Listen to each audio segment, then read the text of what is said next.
ಕಾಂಗ್ರೆಸ್ನಲ್ಲಿ ಸಹಜವಾಗಿ ಕೂಡ ಸಿಎಂ ಅವಧಿ ವಿಚಾರಕ್ಕೆ ಸಂಬಂಧಪಟ್ಟಂಗೆ ಸಾಕಷ್ಟು ಚರ್ಚೆಗಳು ಆಗ್ತಾ ಇರುವಂಥದ್ದು. ಒಂದು ನಿನ್ನೆಯಷ್ಟೇ ಕೂಡ ಡಿ.ಸಿ.ಎಂ ಡಿ.ಕೆ. ಶಿವಕುಮಾರ್ ಅವರು ದಿನ ಬೆಳಗಾದರೆ ಸಿದ್ದರಾಮಯ್ಯ ಅವರ ಹೆಸರನ್ನು ದುರ್ಬಳಕೆ ಮಾಡ್ಕೊಳ್ಬೇಡಿ ಅನ್ನುವಂಥ ಮಾತನ್ನು ಹೇಳುವ ಮೂಲಕ ತೀವ್ರ ಆಕ್ರೋಶವನ್ನು ವ್ಯಕ್ತಪಡಿಸ್ತಾರೆ.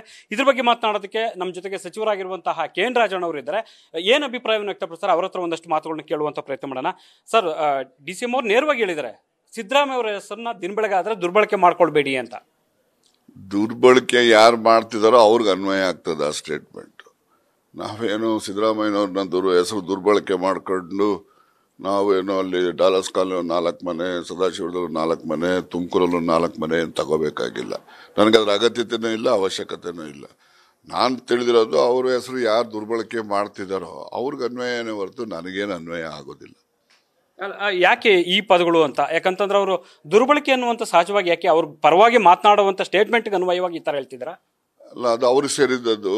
ನನಗಂತೂ ಆ ಸ್ಟೇಟ್ಮೆಂಟು ಅನ್ವಯ ಆಗೋದಿಲ್ಲ. ಒಂದು ಪಕ್ಷ ಯಾರು ದುರ್ಬಳಕೆ ಮಾಡ್ಕೊಳ್ಳೋರ್ತಕ್ಕಂಥ ವ್ಯಕ್ತಿಗಳು ಯಾರು ಅಂತೇಳಿ ಅವ್ರಿಗೆ ಗೊತ್ತಿದ್ರೆ ಅವ್ರಿಗೆ ಉದ್ದೇಶಿಸಿ ಆ ಸ್ಟೇಟ್ಮೆಂಟ್ ಹೇಳಿರ್ತಾರೆ, ಅದು ಅವ್ರಿಗೆ ಅನ್ವಯ ಆಗ್ತದೆ. ಅಂದ್ರೆ ಅವರೇ ಅದನ್ನ ಹೇಳ್ಬೇಕಾಗತ್ತೆ ಯಾರು ಅನ್ನೋದನ್ನ. ಯಾರು ಅಂತ ಅವ್ರನ್ನೇ ಕೇಳ್ಬೇಕು ನೀವು. ಯಾರಿರ್ಬೋದು ಉದಾಹರಣೆಗೆ ಹೇಳಿ ಅಂತ ನೀವು ಕೇಳಬೇಕಿತ್ತು. ಸರ್, ಸಿಎಂ ಅವಧಿ ವಿಚಾರಕ್ಕೆ ಸಂಬಂಧಪಟ್ಟಂಗೆ ಅಗ್ರಿಮೆಂಟ್ ಅನ್ನೋದು ಇಲ್ಲ, ಅವ್ರ 5 ವರ್ಷ ಅನ್ನುವಂಥದ್ದು ಸತೀಶ್ ಜಾರಕಿಹೊಳಿ ಅವರು ಇದ್ದಾರೆ. ಪೂರ್ಣ ಪ್ರಮಾಣದಲ್ಲಿ ಅವ್ರು ಇರಬೇಕು, ಮುಂದಿನ ಚುನಾವಣೆಗೆ ಅವ್ರ ನೇತೃತ್ವದಲ್ಲಿ ನಡೀಬೇಕು, ಕಾಂಗ್ರೆಸ್ ಮುಂದೆ ಮತ್ತೆ ಚುನಾವಣೆಗೆ ಎದುರಿಸಬೇಕು, ಪಕ್ಷ ಅಧಿಕಾರಕ್ಕೆ ಬರಬೇಕು ಅಂದ್ರೆ ಸಿದ್ದರಾಮಯ್ಯ ಅವರು ಅನಿವಾರ್ಯ ಅಂತ ಹೇಳಿದ್ದಾರೆ.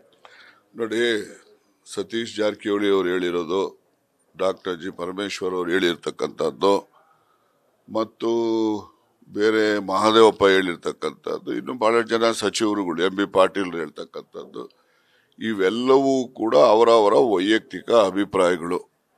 ನಾನು ಕೂಡ ಅವರ ಅಭಿಪ್ರಾಯಕ್ಕೆ ಸಹಮತವನ್ನು ವ್ಯಕ್ತಪಡಿಸಿದ್ದೀನಿ. ಯಾರ್ದು ಏನೇ ಅಭಿಪ್ರಾಯ, ಏನೇ ಸಹಮತ ಇದ್ರೂ ಕೂಡ ಅಂತಿಮವಾಗಿ ನಿರ್ಣಯ ಮಾಡ್ತಕ್ಕಂಥವರು ಕಾಂಗ್ರೆಸ್ ಪಕ್ಷದ ಹೈಕಮಾಂಡು ಮತ್ತು ಶಾಸಕರು. ಹೊಸ ನಾಯಕತ್ವ ಉದ್ಭವ ಆಗೋವರೆಗೂ, ಹುಟ್ಟೋವರೆಗೂ ಕಾಂಗ್ರೆಸ್ ಅಲ್ಲಿ ಸಿದ್ದರಾಮಯ್ಯವರು ಇರಲೇಬೇಕಾದಂತ ಪರಿಸ್ಥಿತಿ ಅನ್ನುವಂತ ಮಾತು ಹೇಳ್ತಿದ್ದಾರೆ. ಸಿದ್ದರಾಮಯ್ಯನವರು ಕಾಂಗ್ರೆಸ್ ಪಕ್ಷಕ್ಕೆ ಅನಿವಾರ್ಯ ಇದ್ದಾರೆ. ಕಾಂಗ್ರೆಸ್ ಪಕ್ಷ ಇದು ಒಂದು ಕೇಡರ್ ಬೇಸ್ಡ್ ಪಾರ್ಟಿ ಅಲ್ಲ, ಇದು mass based party. Who are all having a good mass base, they will be felt here. Sir, ಈಗ ಇವ್ರು ಹೇಳ್ತಿದ್ದಾರೆ, ಯಾಕಂದ್ರೆ ಜಿ.ಸಿ. ಚಂದ್ರಶೇಖರ್ ಹೈಕಮಾಂಡು ಕೃಷ್ಣ ಇದ್ದಂತೆ. ಸೊ ಯಾರೆಲ್ಲ ಮಾತಾಡ್ತಾರ ಅವರೆಲ್ಲರಿಗೂ ಕೂಡ ಒಂದು ರೀತಿಯಲ್ಲಿ ಕೂಡ ಅವ್ರ ವಿಚಾರಕ್ಕೆ ಸಂಬಂಧಪಟ್ಟಂಗೆ ನೆನ್ನೆ ವಾಗ್ದಾಳಿ ನಡೆಸಿದ್ದಾರೆ. ವಾಗ್ದಾಳಿ ಏನಿದೆ, ಏನಾಗ್ತದೆ? ಹೈಕಮಾಂಡ್ಗೆ ಏನು ಚಂದ್ರಶೇಖರ್ ಏನ್ ಜಾಗಿರಿ ತಗೊಂಡವ್ರ? ಹೈಕಮಾಂಡ್ ಅವ್ರು ಏನೋ ಹೇಳೋದಿದ್ರೆ ಅವ್ರು ಹೇಳ್ತಾರೆ. ಅಲ್ಲ, ಶಿಶುಪಾಲ ಅಂತ ಹೇಳಿದ್ದಾರೆ. ಹೈಕಮಾಂಡ್ ಕಾಂಗ್ರೆಸ್ ಮಾತಾಡೋರು ಯಾರಿದ್ದಾರೆ ಅವರೆಲ್ಲ ಶಿಶುಪಾಲ ಇದ್ದಂಗೆ ವಧೆ ಆಗುತ್ತೆ ಅನ್ನುವಂತ ರೀತಿಯಲ್ಲಿ. ಏನ್ ಮಾಡ್ತಿರ್ರಿ, ಇಂಥವ್ರೆಲ್ಲ 2 ಟೈಮ್ ರಾಜ್ಯಸಭಾ ಆಗ್ಬಿಡ್ತಾರೆ. ಇಲ್ಲಿ ಎಂಥದ್ದು ಕಾರ್ಪೊರೇಷನ್ ನಿಲ್ತಾರೆ, 258 ಓಟ್ ತಗೊಳ್ತಾರೆ. ಇದು ಕಾಂಗ್ರೆಸ್ ಪಕ್ಷ ದುರ್ದೈವ. ಅಲ್ಲ, G23 ನಾಯಕರೆಲ್ಲ ಇದ್ರು ಏನಾದ್ರು ಈಗ ಅನ್ನುವಂತ ನಿದರ್ಶನ ಇದೆ ಅನ್ನುವಂತ ಎಚ್ಚರಿಕೆಯನ್ನು ಕೊಡ್ತಿದ್ದಾರೆ.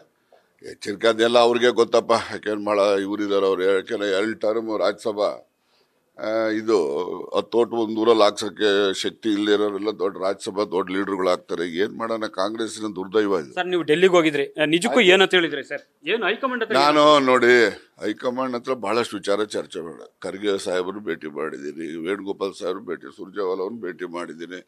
ಆದ್ರೆ ಅಲ್ಲಿ ಭೇಟಿ ಮಾಡಿದ್ದು ನಮ್ಮ ಪಕ್ಷದ ಆಂತರಿಕ ವಿಷಯಗಳನ್ನ ನಾವು ಎಲ್ಲ ಹೊರಗಡೆ ಎಲ್ಲ ಹೇಳಲಿಕ್ಕೆ ಆಗೋದಿಲ್ಲ. ಕೆಪಿಸಿಸಿ ಅಧ್ಯಕ್ಷ ಸ್ಥಾನದ ಡಿಮ್ಯಾಂಡ್ ಮಾಡಿದ್ರೆ ಸರ್? ನಾನು ಕೇಳೇ ಇಲ್ಲಪ್ಪ. ನಾನು ಅವ್ರು ಆಗ್ತೀರಾ ಅಂದ್ರೆ ಅವಕಾಶ ಕೊಟ್ರೆ ಆಗ್ತೀನಿ, ಮಂತ್ರಿಗಿರಿ ಬಿಡ್ತೀನಿ ಅಂತ ಹೇಳಿದ್ದೀನಿ. ಅಷ್ಟಕ್ಕೆ ಸೀಮಿತ ನಂದು. ಸೊ ಇದಿಷ್ಟು ಕೂಡ ಸಚಿವರಾಗಿರುವಂತಹ ಕೆ.ಎನ್. ರಾಜಣ್ಣ ಅವರ ಸ್ಪಷ್ಟವಾದ ಮಾತುಗಳು. ಕ್ಯಾಮರಾ ಪರ್ಸನ್ ಶಿವಾನಂದ್ ಜೊತೆ Harish Kakul, news first, Bengaluru. News first ನಿರ್ಭೀತಿಯಿಂದ ನಿಮ್ಮ ಪರವಾಗಿ.